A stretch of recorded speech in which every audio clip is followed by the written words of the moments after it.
central Weaver County in northern Utah, central Cass County in northern Utah, West County in northern Utah, northeastern Morgan County in northern Utah, northwestern Summit County in northern Utah, York County in southwestern Wyoming, until 3:15 p.m. Mountain Daylight Time.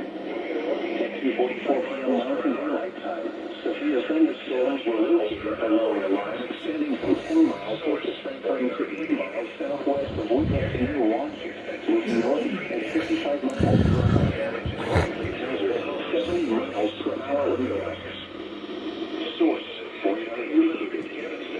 Impact: expect considerable tree damage. The damage is likely to mobile homes, roofs, metal buildings.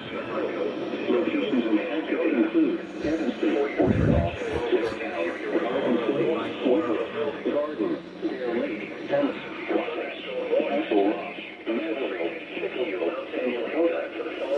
For your protection, move to an interior room on the lowest floor of the building. Warning: a severe thunderstorm warning has been issued.